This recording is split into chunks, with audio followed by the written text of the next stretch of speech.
Kunjungan tatap muka bagi warga binaan di Rutan Sabang kembali dibuka setelah 2 tahun terakhir ditutup akibat meningkatnya penyebaran virus COVID-19. Suasana haru pun tampak diliputi oleh para kunjungan keluarga narapidana tersebut.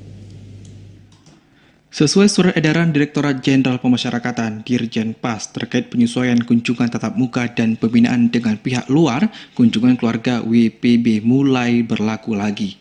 Kendati begitu, penyesuaian kunjungan di rutan lapas tetap mengedepankan protokol kesehatan, seperti kunjungan seminggu sekali oleh keluarga inti dengan menunjukkan identitas diri KTP KK ditambah sertifikat vaksinasi booster. Bila ada yang tidak memenuhi syarat, petugas tetap menyediakan layanan video call kepada pengunjung agar pemenuhan hak-hak warga binaan untuk bertemu keluarga tetap terlaksana di Rutan Sabang.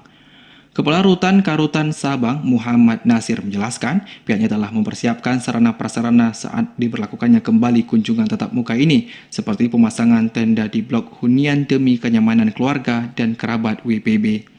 Pada momen Lebaran ini, keluarga dan warga binaan bisa bertemu langsung, melepaskan rasa rindu mereka dengan keluarga.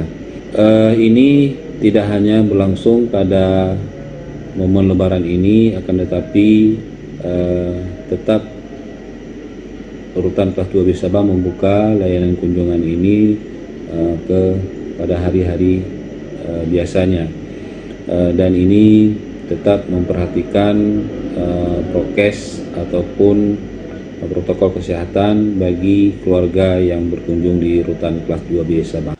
Salah seorang keluarga dari tahanan mengaku merasa bersyukur telah adanya kunjungan karena bisa berjumpa lagi dengan anaknya secara langsung. Dalam momen Lebaran Idul Adha kali ini, seluruh warga binaan dan petugas merayakan bersama dengan sholat Id di musola setempat dan menyembelih 2 ekor kambing untuk diolah dan dibagikan kepada petugas serta warga binaan. Dari Sabang, Mahfud, TVRI Aceh melaporkan.